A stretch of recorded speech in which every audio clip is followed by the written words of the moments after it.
Since we're at Thanks, Pam. Since we're at time, I'm going to go ahead and get started. So, good afternoon and a warm welcome to our esteemed guest joining us for Diversity MBA's Enlightening Smart Leadership webinar series. This is our first one for 2024. Woohoo! So, I'm Larissa Williams, thrilled to be your guide today as the VP for the DEI Center of Excellence at Diversity MBA.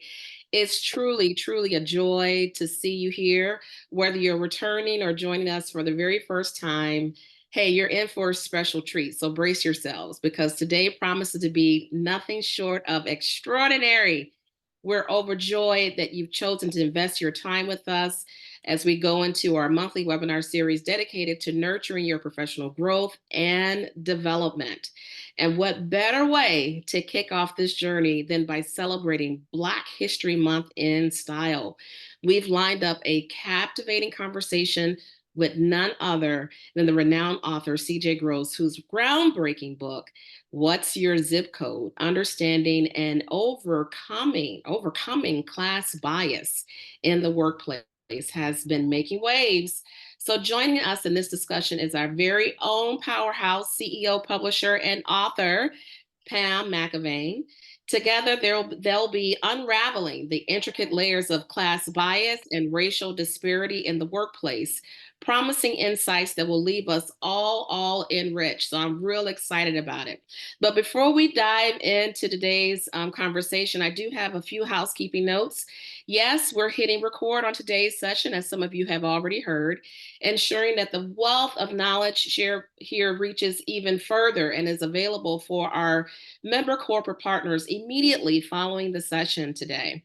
So today's conversation isn't just a passive experience. So we want your voices to be heard. So periodically throughout today's conversation, we will pause to see if you have any questions. So should you have a question, we have the chat box. You can enter your question in the question section of the chat box, and we'll make certain that your question is addressed. And I also want to mention, we do this more than just once a year. So our next smart webinar series, so please mark your calendars, will be on April the 11th with none other than Ed Kopko, who's going to be discussing setting bold goals. So you're going to be in for a special treat for that. So please make certain you mark your calendars on April the 11th at the same time, 12 noon Central Standard Time. Now, without further ado, it is my absolute pleasure to pass the baton to our esteemed moderator, Pam McAvane. Today is bound to be a journey of enlightenment and empowerment, and I can't wait to embark on it with all of you. So, Pam, you can take the stage.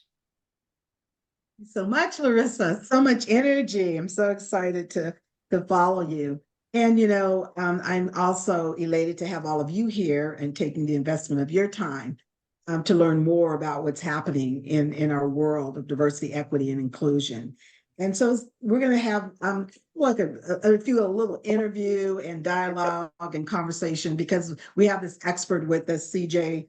Well, I don't know if I should tell him your name. He'll tell you what it means. CJ Gross, who is an author as well as an expert DEI practitioner. And we hope to enter into some bold conversations and learning and awareness. And I'll tell you what happens, and I want you to feel free, with this open expression, to ask any questions. You can also use, as Erica said, Larissa said, your reactions to let us know if you want to raise your hand. We'd love to hear from you as well, as in addition to the chat. So the one thing I like to do, CJ, when I get started in interviewing anyone is just asking you, not from post-pandemic, but just today, what do you do to keep yourself both physically and mentally well in this ever-changing environment? Well, first of all, thank you so much, Pam, for having me on. That's a really great question because I think it's an issue, right? And I would say it depends on the day, but for the most part, I like to be in Puerto Rico next to the beach, relaxing, trying to catch some waves, trying to surf, things like that. And then if I'm home in Pennsylvania, which is cold, playing on my pool table or meditation or something like that helps to relax me. And I love to hear, you talked about, what you do in the normal environment and atmosphere and gaming and the things to help relax us. In fact, I read somewhere that if we as adults do things that we did when we were younger as children, Mm, it releases stress faster than anything. I'm like, yay. absolutely. So, tell us about Ascension Worldwide, a firm that clearly is dedicated to D&I training, but also, what inspired you? How long have you been in doing this work, and a little bit about your background? 'Cause I do want folks to understand who we're talking to, not just an author, but a person that's actually been passionate in doing this work. Sure. So the name of the company is Ascension Worldwide. We are a minority-owned business management consulting firm focusing on diversity, equity, and inclusion globally. So we have, I just got back from Australia. Well, just last year, did a presentation in Australia, been to Chile, to different countries, and of course in the United States mostly, doing the work of diversity, equity, inclusion, and now cultural integration. So my personal background is in engineering. I was a mechanical designer for General Electric. I, realized that, nothing against engineers. I love them. And there's a different way of communicating and when they're working on projects. And I realized when I was working with General Electric, when it came to getting things done in terms of submission, getting to that submission stage, there was always conflict, right? There was always this, my resources and, lack of communication and very brilliant, but not able really to work together or empathize with the needs of each other. So I naturally took that role and I loved it. And I didn't love engineering. And I said to myself one day, hey, how can I do this as a career, as a job? And I went back to school. First started out with just some certifications, went back to school, got my my undergrad in organizational management, my master's in leadership, and you go get your all certifications necessary to become a consultant, and then obviously speak at conference and do the work. And so that is really how I got into this. And I did for 20 years I did leadership development, which if you're in leadership, you do diversity work, whether you want to or not, whether you think it's diversity or not, because when you're leading people who are different, you're engaged in it. Now, how aware are you? That's a different question. And so most recently, probably since 2017, we've been focusing solely on the work of diversity and culture work.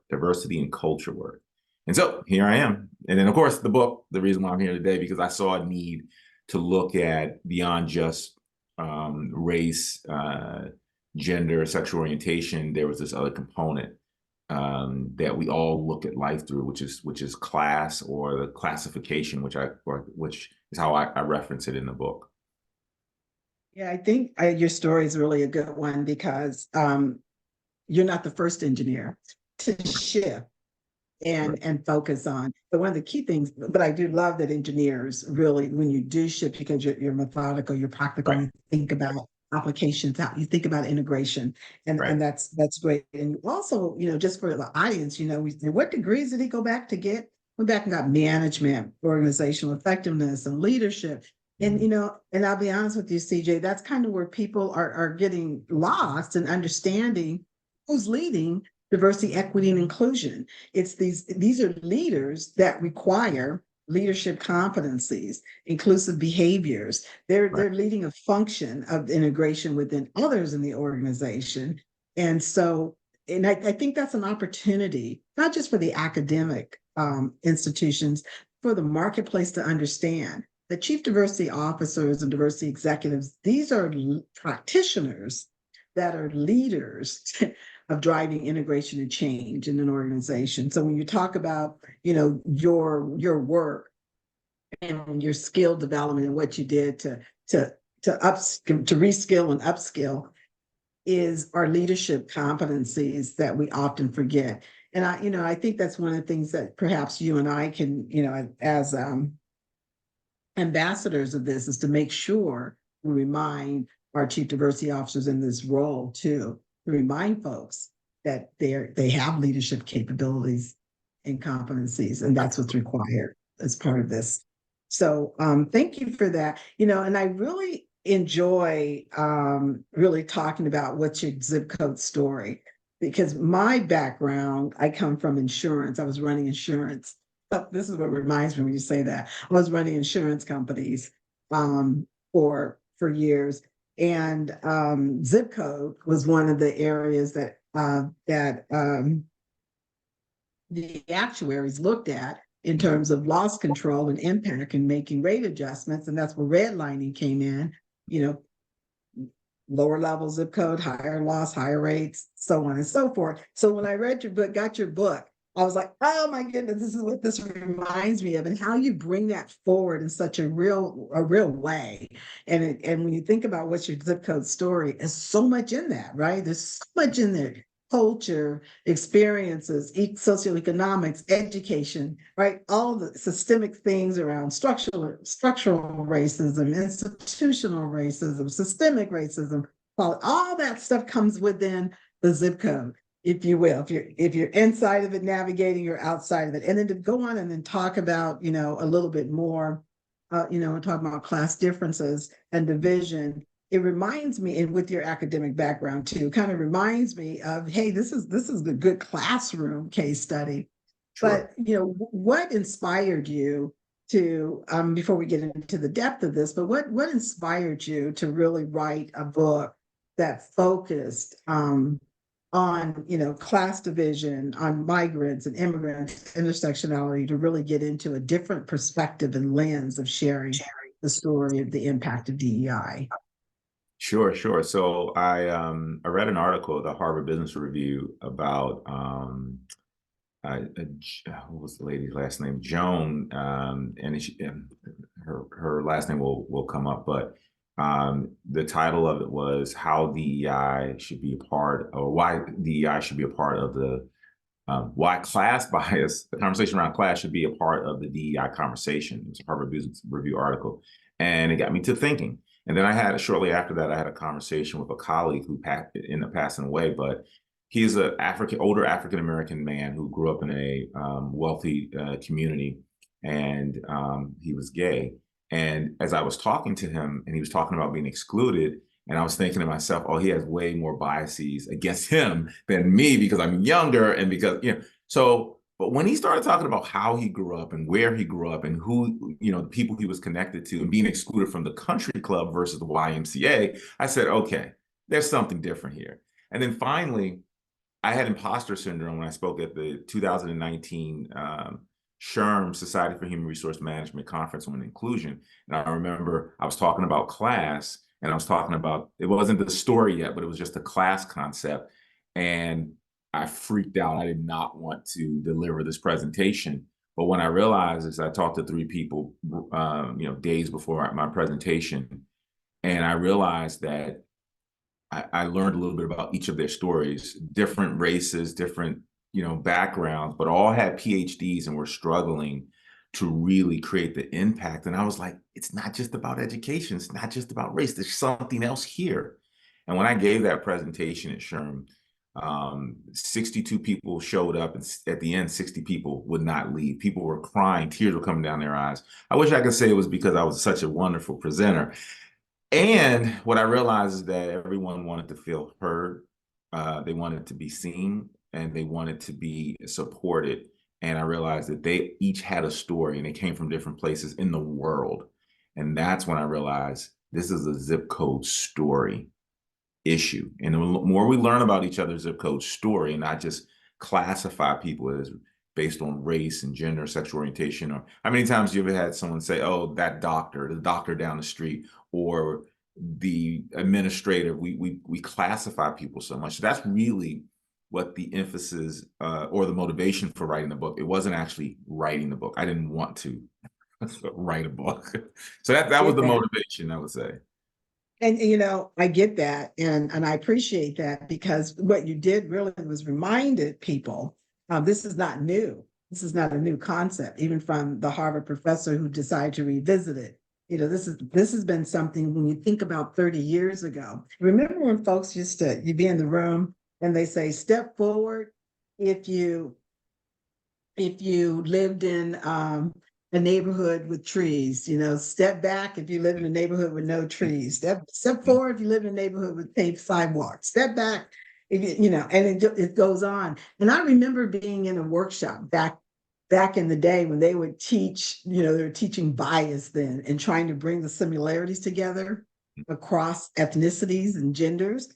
Those were some of the exercises. And at the end of the day, when it was all done, I found that I had more in common with white men than I did with any other group, women, gender, people of color in the room, because now we're getting down to just human equity, human equality, right? Just human beings. So first is if we can identify and look at folks from that perspective, that helps a different lens. And I think today with what's going on, we have to bring in as many examples of inclusion and the time of feeling different, and what it means to belong, because you really can't feel included without belonging, because it's all holistic, right?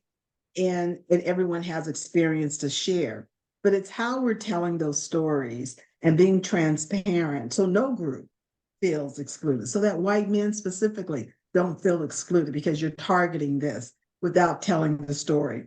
We're focusing on this zip code. Imagine if we said, we're focusing on zip code 60643, 60628, 99201, or 9210, and all those zip codes we had. The predominantly white zip code, predominantly Asian zip code, predominantly Hispanic zip code, predominantly Black zip code. But we're going to target these zip codes because we think we can create and build a workforce of diversity that's inclusive of everyone.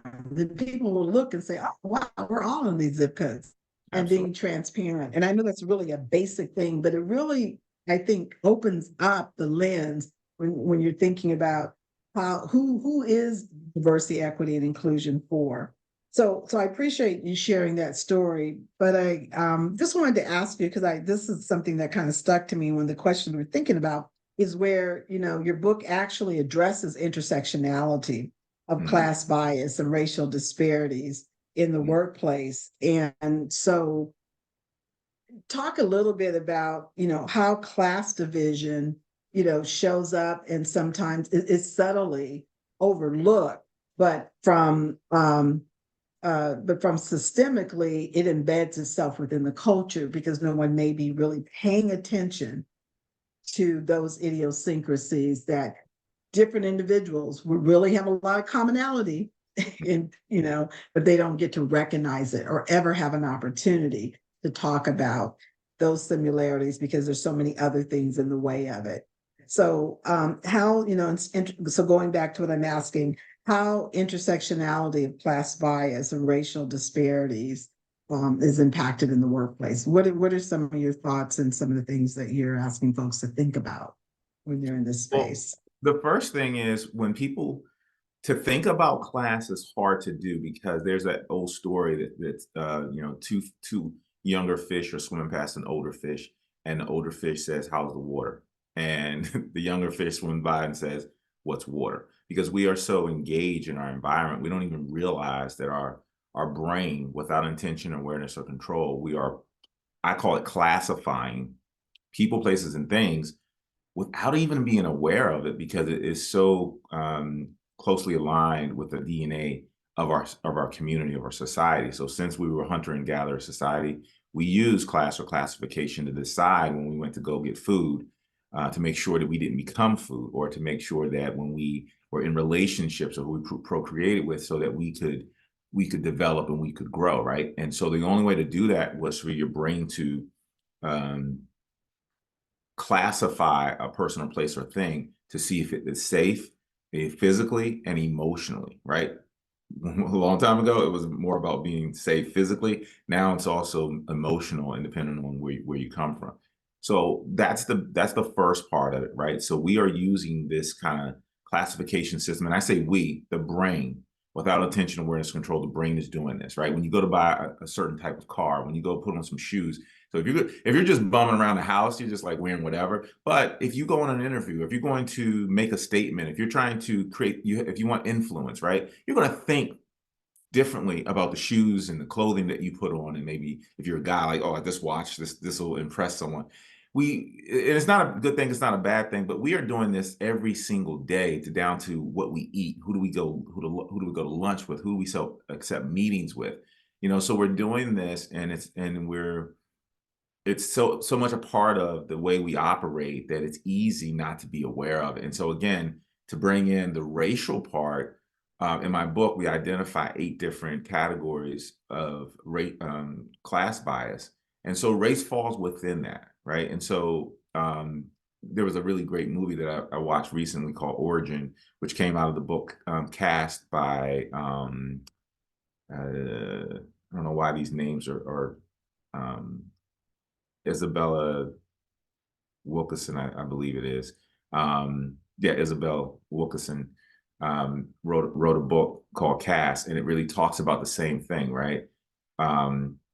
We are in this system, and in the United States, we see race because of our history with slavery. But if you look globally, every single culture has some type of caste or class or classification system that separates people. And of course, in the States, we use race, but we also use social class, education. How many times have someone said, "Oh, what school did you go to?" Right? And it's this long pause, because this is how we operate. And the goal of the book is really to shine a light on the fact that we're doing this without intention of where's control. And then other times we do it purposefully.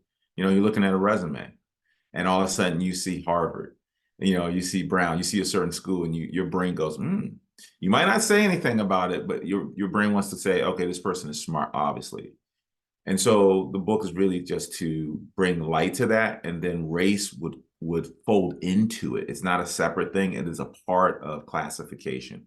Because if you go in certain communities, in the States, we had, in the African-American community, yeah, both people were still people of color or Black, but then you had the paper bag test.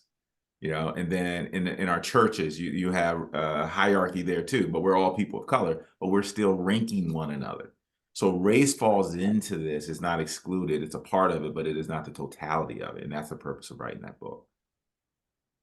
And so well said. And one of the things when you talk about, procreation and how people came together, the hunter and gatherers came together, and whoever was in those societies, typically, they were paired. Some of them, they were monolithic, some of them, and some of them, weren't so much, depending on where the mixture started to occur, right?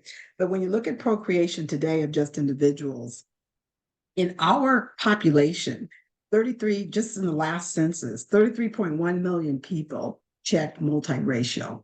9.7% of the population said, I want to identify with 2 or more ethnicities that make me who I am. So it talks about, right, the booming and the caring of people and their identity. It's part of their identity. Ethnicity is just one component of the identity.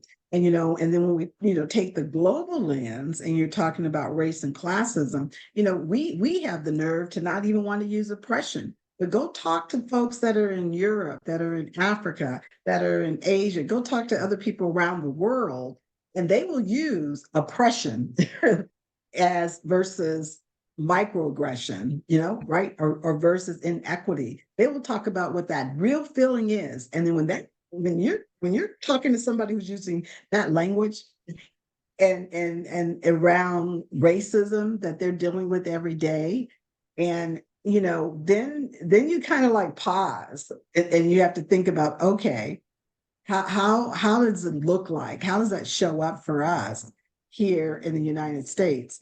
Without looking at it from a global lens. So I like the fact that, you're expansive and making sure that in the conversation that it's inclusive beyond our borders, because we are sitting here doing things to not want anyone else to be a part of our borders, for whatever political reasons. But you know what I mean? It just really is becoming different. And I know we're talking, this is Black History Month that we're celebrating, but the reality, we should be talking about Black history, Latin history, Asian history, all of this history all the time, and integrating, right, and tying in the connections to it. So when I think about, the challenges when you talk about class migrants, right, that are coming over in the workplace, and we start to talk about, I'm going off just a minute here. When folks talk about privilege, particularly when you talk about white privilege, they say, wow, my folks were immigrants over from Ireland, over from Europe, and they worked really hard. And we're not talking about or dismissing that. We're trying to bring in and help another level of understanding. But what your book does is, you discuss challenges around class migrants that they face in the workplace, where people again are dismissing. Well, what does that mean? Who are you talking about? And why should I even be thinking about, migrants in that way? Right? Because they don't. So just going to have you react to that, CJ. Well, one thing you said which is important to highlight, is that, so you mentioned white privilege, right? So when you're, I'm a consultant, so I'm inside of these companies, all types of companies, major companies like Toyota, University of Maryland, globally. And when we use terminology, especially, well, everywhere, I wouldn't say just in the States, but definitely if we say white privilege, people react to that. Yes. And we react to it. Again, your brain just kicks in and says, what is white privilege to you? So if I'm talking to a colleague of mine who's happened to be white, and someone might view them as having white privilege, there's a response. There's a knee-jerk response. There's a visceral response at times. And then we have a dialogue because we're able to do that. But what they'll say is like, no, I don't have privilege. What do you know how hard I had to work to get here?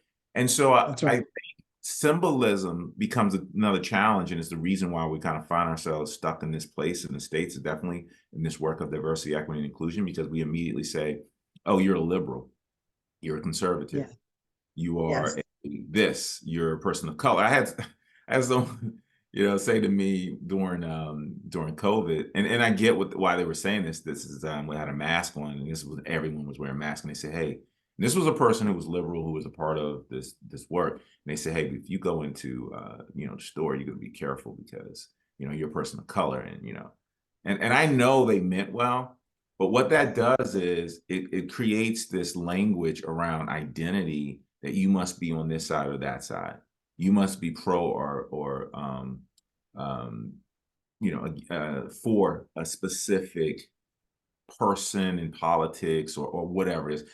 Because I live in a certain area, people think I root for a certain team. And I think that is a part of the challenge that we're having in the work of diversity, equity, and inclusion. We go to symbolism very quickly. So I just wanted to mention that. I forgot what the second part was. I'm so passionate about that part. No. I appreciate, you wanting to clarify that, because we can have a conversation on privilege and language, but, talking about the whole language piece. But I just wanted to have you just brief, and then we're going to open up for any questions before we continue the conversation. But a little bit about the class migrants, what I think it's kind of overlooked, what your intention was around that. Sure. So class migrant is not something I coined. I pulled that from the article, the Harvard Business Review article. And what it is a person, just like any migration, a person who's moving from one class or socioeconomic class to another socioeconomic class. And I use myself, I'm a class migrant, my own background. I grew up in a predominantly African-American community. And I would say both of my parents were federal government workers who came from rural places, one Maryland and one the Deep South, did not have certain access to education and to resources and to networks and to just so when I started moving into that space, into corporate America, and started moving up and going to school, they couldn't tell me the game was changing, the rules were changing, the game was changing, and they couldn't tell me what the rules were. And so this is the challenge with class migrants. When you go into an interview, or when you're trying to leverage and build a relationship, get mentoring, create influence inside your sphere of influence within a company, class migrants have less resources. They feel more a sense of imposter syndrome, feel a lack of belonging. Again, they don't know the rules to the game. And this does not have to do with race. Right now, race does play a part, because if you're a person, maybe if you're a person of color, there's a bigger challenge. Like, for example, I grew up around predominantly African-American in our African-American community. And then you might have someone else who grew up, maybe they were poor, but pretty much they grew up in a predominantly white community, and the people in leadership are white. And so maybe there's a similarity there. So maybe I have to work harder. That's true. And if you don't have those access points, right? So when people say, hey, let's go skiing. Have you ever been skiing? When people say, they have that conversation around the dinner table, where have you traveled to? How many stamps do you have in your passport? They may not ask you that directly, but that's a conversation. They're also looking at you for leadership opportunities, but they don't tell you what the requirements are. It's not just the education and the master's degree, because at this point, African-American women outnumber so many more people when it comes to education, but it's the conversation. I had a colleague that was passed over for a leadership opportunity because everyone in her division was going kayaking, and she's like, I'm not getting in the water, I'm not messing my hair up. But that's a cultural thing, but it's also a class thing. It's also an experience, right? And as the more experiences you have, the more you're able to relate to people. So that's the intersectionality of the race component. But then the zip code story, as it pertains to, or the migration component, is that let's say, for example, you're a first generation migrant from another country, right? So English might be your second language, right? So the rules change. How do you greet people? How do you engage with people? So that's the challenge of the class migrant. And what has happened in 2011 and 2012, we had over 50% of class migrants, people who were coming from households that parents did not go to college, so they wasn't able to give them the game plan, maybe, into our companies. And if you're a class migrant, the way you develop in terms of your talent is going to be different than your colleagues. You have all that hidden talent in your company that you're not developing, you're not growing, you're not creating a specific succession plan or mentorship program to create a pipeline for those individuals, then you are failing your company and your organization, your community, if it's a community. And that's where the real challenges come in. Yeah. What I like about, as I was listening to you define, class migrants beyond, immigration, folks, the first generations, right, that were, the Hispanic population, they're dealing 78% first generations going into college and matriculating. And so when I think about that, so what that reminds me in thinking about the resources that organizations have, and we have to do a better job of, understanding. We don't think about it as class migrant, migrating from one environment to the next and giving you access that's different, but now having to either acculturate, assimilate, or integrate within a different way. I mean, that's why we have mentoring. That's why we have, reverse mentoring has become popular. In fact, 46% of companies just within the past 3 years have leaned into reverse mentoring with Gen Zs and senior executives, as well as people of color, and that are in professional roles with senior leaders, to help them just to understand some fundamental, differences about who these generational and different ethnicities are, at a very micro level. But in addition to that, why do we have to have sponsorship? Why is formal sponsorship with accountability required? Because we're not in the room to go kayaking. I was a, open level tennis player, and I didn't like playing the golf. It was too slow, but I at least wouldn't learn the language because I was in the room with them and I had to talk to them. And CJ, one of the things, I was a highly ranked advanced executive, very young age in the insurance industry. When I was sitting in the room, I'm just going to share the story and I want you to react to it. Now, you might say, amen, sister, or it's too bad that it had to be that way. But I was in the room and I was getting promoted. I left the insurance industry as one of the highest ranking African-American women when I left, but I was getting promoted from vice president to senior vice president. And I'm sitting there talking. They had a company president and a CEO, and I'm in this room with them. And they're sitting here saying, Pam, your success is our success. And we're going to do everything to make sure you have the experience, the tools, the resources to navigate your way to this next level. And when I walked out of that room, I said, oh my, No wonder these cocky people that are predominantly in these leadership roles are so confident. Because if you walk out of the room with the president CEO that said, your success is my success, hello, there's no wrong in what I do.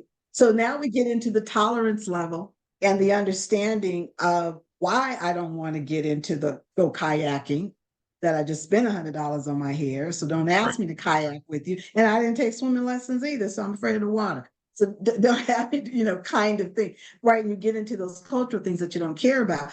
Those things that are very real. I just wanted to share where we have to, those are the nuances, right? That we don't get and understand. So we have to be surrounded around those that are committed. That's what the diversity, equity, and inclusion is really making sure that we are creating access. We're not saying anybody's not qualified. They're qualified, and if not more qualified, but creating access so that others too can now have the same opportunity to compete.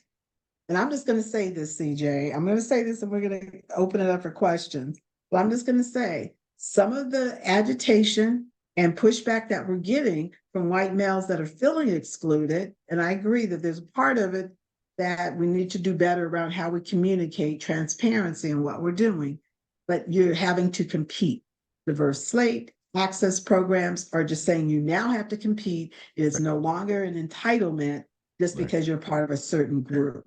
And that's what we're saying. We want the best talent, but we want to look at all the talent that's available. And so anyway, let me get off that box, but you kind of ignited me in talking about, energized me on that question. But before I ask CJ another question, I'd love to ask those of you in our listening audience, do you have any questions or comments that you'd like to make at this time? Nope. Okay, well, while you think about it, there's also the chat. So so thank you for sharing that. So one of the things that you talked about in your book, if you don't mind, and you guys, we want you to go, I know you can go to Amazon and get his book. Where else can they go, CJ, to learn more about your work that you do?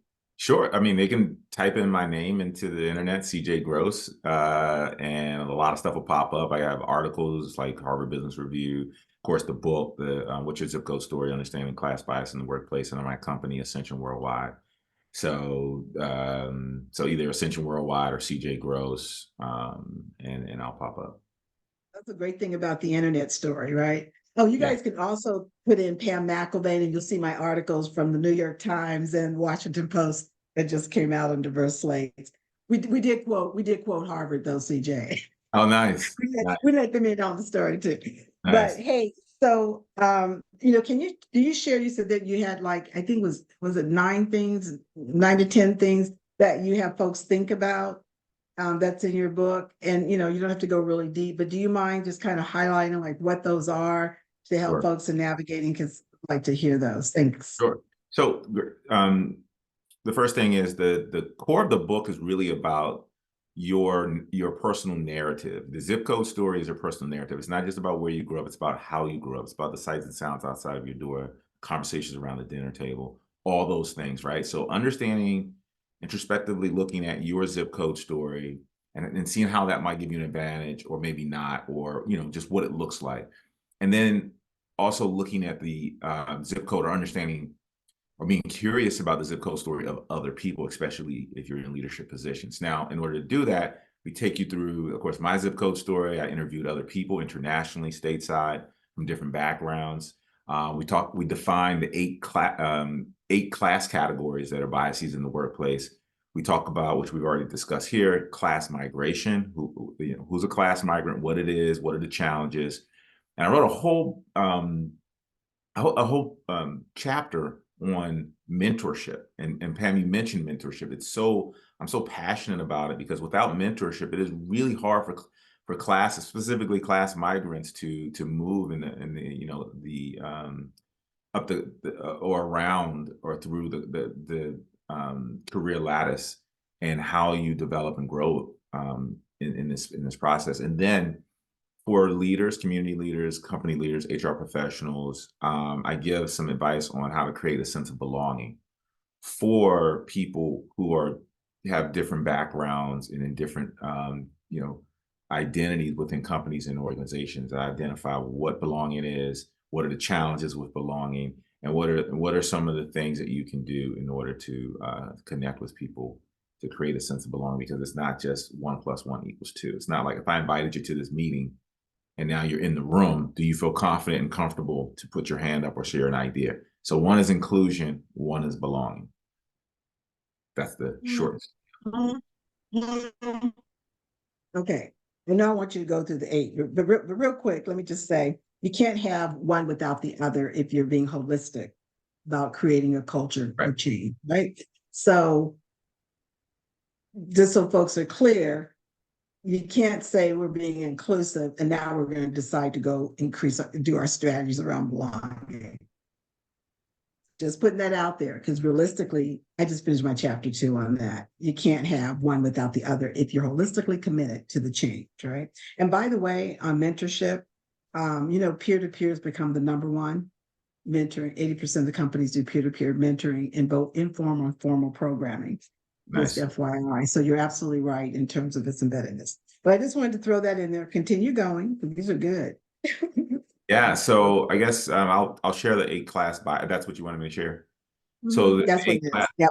yeah. So that based on our research, the 8 class biases include education, right? We know about that, but culture, right? So understanding like what the social norms that you have and how you bring those into the workplace or into your position or into your experiences networking with people, like knowing what to do and how to do it. You know, it's a cultural piece. Prestige. You know, when I mentioned earlier, you know, wearing certain types of clothes or going to certain schools that are prestigious, where, you know, having a nice car or whatever it is, you know, people tend to put you in a category if you look a certain way physically, if you speak a certain way, if you've gone to certain schools, you know, all those other things.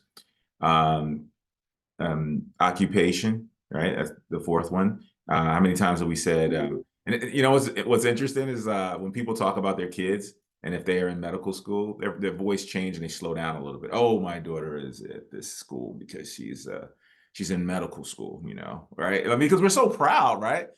And Well, it's CJ, you know, my son, you know, Josh, he played, you know, college ball, but he was an elite athlete, just so you know. But okay,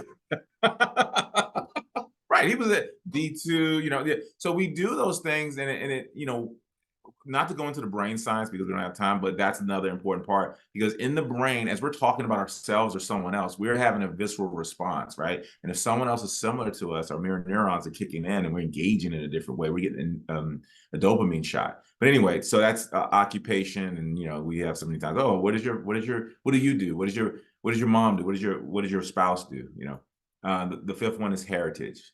CJ, right. Before you leave though, from brain science, I know we don't have time to do it, but I was shared with by a doctor, a trauma doctor, that talked about kindness triggers neurons, very positive neurons, even if you're in conflict with someone, in a disagreement and high emotion or whatever. But a word of kindness or a nonverbal expression of kindness changes that whole rule. Keep going. Absolutely. We're on Absolutely. number 5 now. We're on number 5. Number 5 is heritage, right? So if you this is particularly important if you're in a small community or if your last name means something in the area that you are in, and what you have been given. And this is also where race comes into play. This is where my last name comes into play. I remember I was talking to a guy, and I won't mention his last name because everyone would know. And I remember him saying, "Oh, like, you know, things are hard." And I was like, "Well, wait a minute." He was telling me about a member of his family, and immediately I just responded, I had a visceral response. Oh, that's your family member? I mean, so when you have, you know, I've talked to people who've gone to different universities and colleges, and they said when you're talking to someone whose last name is on the building that you're in, that means something, right? And then obviously, you know, in the UK, when you talk about royalty and all that, and that's kind of like where this comes from. So heritage is number 5. Number 6 is wealth, right? So not how much money you make, but how much money you have. And so whether people know it or not, that creates a sense of inclusion, exclusion as well, and then income, right? And not just because you have the resources, but because you can use the resources. We find a challenge when we hire interns or people who maybe don't have the resources, so they can't take jobs that are they can't take the internships that are sometimes don't pay, but they are prestigious. They look really nice on your resume. And so that creates a sense of inclusion, exclusion. And then lastly, the one I like the most, because this is the one you can control, this is the one you can lean into and develop no matter what's going on in those other categories, which is your superpower, or what we call your personal power. So your personal power is a thing that you have, which goes back to the 5 types of power by Raven and French. And it basically says that reverent power, people like you, right? They like you because of your personality. They like you because you can get the job done. They like you because, maybe it's because you're tall. Maybe it's because you've taken efforts to develop and grow and learn how to dress, or you've learned a second language, or for myself, when I started to travel, when I started to develop myself, the more books I read, learning how to network and getting involved in these Rotary and sitting on boards and all those things. So I leverage my personal power to climb the corporate lattice and to be more inclusive and to educate people on this topic, because I had to say, I've done it, so here's how you do it, and this is how I've used it. Yeah, I think that's brilliant, and I love it. And one of the things when I do a lot of coaching, I'm also master certified, board certified coach. One of the things I tell folks is, a lot of leaders, I say, look, practice leadership, practice it, but like practice leveraging your personal power in safe places, where you're volunteering until you can actualize it in the workplace. But I love that your last one you close out with personal power. And then heritage, that was really, really powerful, because the conversation of heritage actually, and not even the conversation, the activation of it in certain communities where historically certain, images, certain statues that represented negative, perception, then the groups. But if we can have some positive conversations around what they mean and the intent, right? Being able to do some of that is really good. And I love your word prestige, which really you're talking about stereotypes, but okay. Well, because the brain will respond to that. In my neighborhood, there's a bunch of everyone has a dog, except for maybe 2 people, right? And we get excluded because we don't have a dog. Right. Then the question is, what kind of dog do you have? Is it a purebred? That's about, now people are not trying to judge, but if they know it's a purebred, then you paid more money, you might have done more research, and then there is this thought like, oh, maybe your dog can play with my dog, and there's this whole thing. Now it's something as simple as a dog. It's simple as going to get a cup of coffee, where you go to get your coffee. Yeah. We can go on and on about that, but that is a big part of the society that we live in. But you're so right. One of the ways that I learned young to navigate my zip code, and my zip code was kind of in the middle of the way, was to identify with the person that I was talking to, regardless of where they came from. So, if you spoke Spanish, I was Espanol, and if you came from Africa, I was functional in Swahili and some other languages. Wow. If you in education and you read certain books, well, I was pretty well read, so I liked Shakespeare, sonnets, and what have you. I just happen to like that, so I can talk to you about that. And so, right. So I find out where that is, and we have the conversation. And, so we're connected on all these other levels, kind of thing. And then all of a sudden, the real piece hit. So, like you said, the brain is going through and saying, okay, check. This works, this works. And so now, do you have any money?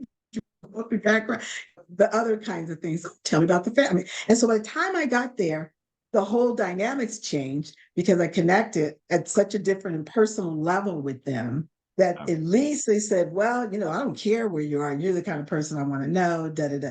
And I learned that very young, but it was really about connection for me. That actually, as you're writing here, really became about how the social norm became overlooked. And later, it was there, it never left, but it allowed me to navigate and have influence at a very high level, because then I learned that it's important to connect first. I learned, that should become a priority in new relationships before judgment settles in and hits in. So I think we kind of need to get back to that a little bit. And I know we're wrapping up, but how in the workplace would you recommend folks, and I know consulting and you're doing that, but you would recommend what some of the individual things people can do to kind of help navigate through some of the biases that we already know part of is hardwired, but to help people get to a way to get past it. What are some of your thoughts? Sure. I would say number one is talk to what we do in our organization. We have an internship program. That internship program is coupled with a mentorship program. That mentorship program is about developing character, increasing cultural awareness, and allowing them to be able to be themselves. Right. So operationalizing a multicultural, multi-identity mentorship program. And as you mentioned earlier, peer-to-peer is great, but also, making sure it's multicultural and has a lens for the zip code story and class bias. The next thing is this is really simple. I learned this from a company I worked for in Silver Spring, Maryland, and we use it in our concept called cultural integration. Something as simple as what I call a 15-minute coffee conversation. 15-minute coffee conversation. So when I got hired at this consulting firm, we were not allowed to go on the road. Although we were supposed to be out there making money, we were not allowed to go on the road until you had a 15-minute coffee conversation with every single person in the company. So you didn't have to stay, after 15 minutes, if you don't really, dig this person, it gets a little uncomfortable. But for 15 minutes, you can ask questions and so what that did was, although it was simple and it gave you, I think, a credit of $20 a month or something like that, and you would just take people out for coffees. What you did was you learned a little bit about every person in the company. You naturally learned their zip code story because, not to be intrusive, but just like, oh, well, what brought you to this work? You're building a relationship with them, right? You're connecting through those mirror neurons, or what we call, you're bridging across differences so that you're bonding. When you run into problems or when you need help, you no longer only look to the people who came into the company with you or at your level. You were able to go to the person who has the corner office. I was able to go to the CEO of the company. I was able to go to the person who controlled the social media so I wanted to write my article. I had connections with those because it was a natural part of the way we were brought in, on board into the company. So a coffee conversation is extremely powerful. It only takes 15 minutes. You can operationalize it. If you're a leader, you can request it of people who come into your organization. And if you're, at the highest level, you should request it from your leaders. Because if they don't know their people and they're trying to lead them across a rickety bridge, like, you can make people go across it, but they don't want to go. They don't want to follow you. And that's where performance comes in. And that's where disconnection happens and not siloed thinking. So I think just those basic things, and obviously in the book, give a lot more structural things like systems being put in, just interviewing process, those things.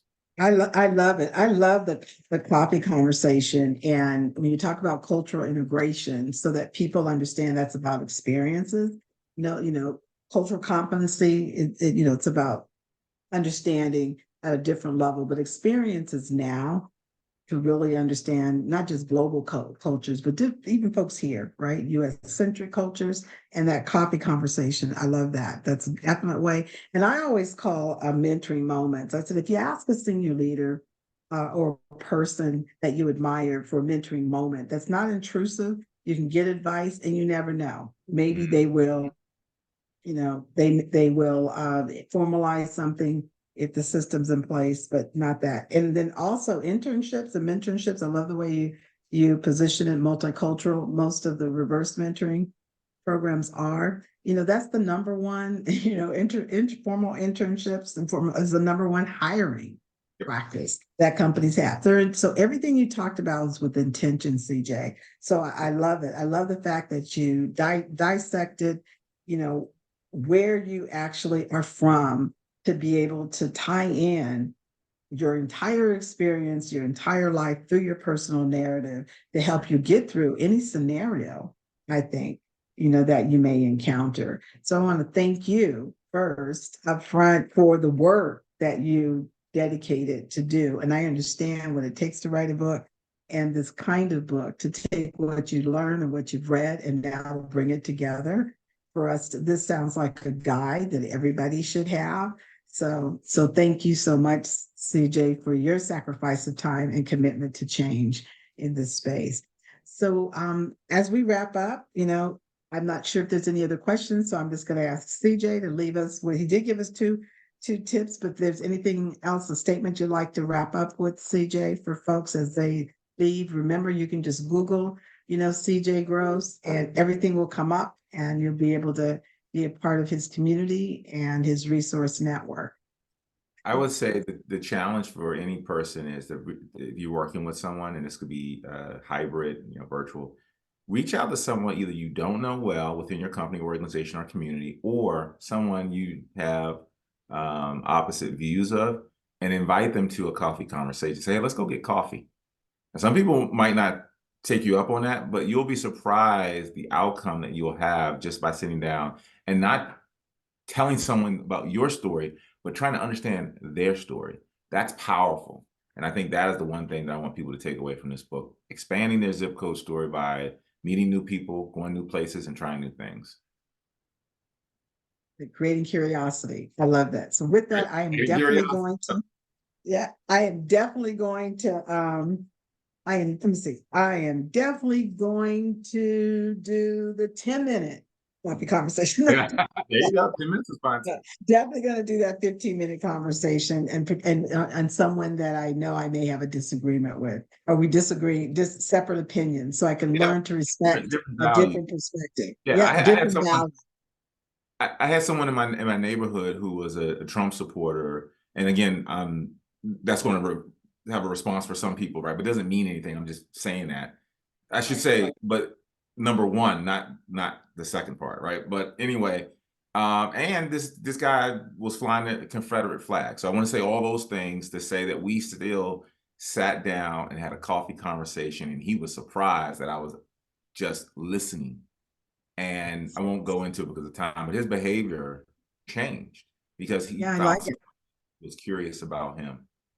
Thank you. Always keep learning. I love that. So thank you all for joining us this afternoon for our start and kickoff of our Smart Webinar series. This will be available to all of our corporate members in its totality, and we will definitely be attaching the link to CJ Gross's book, What's Your Zip Code Story. And you can always reach out to us at diversitynamagazine.com for more information on what's next to come. All right. Have a great afternoon, and thank you all for joining us.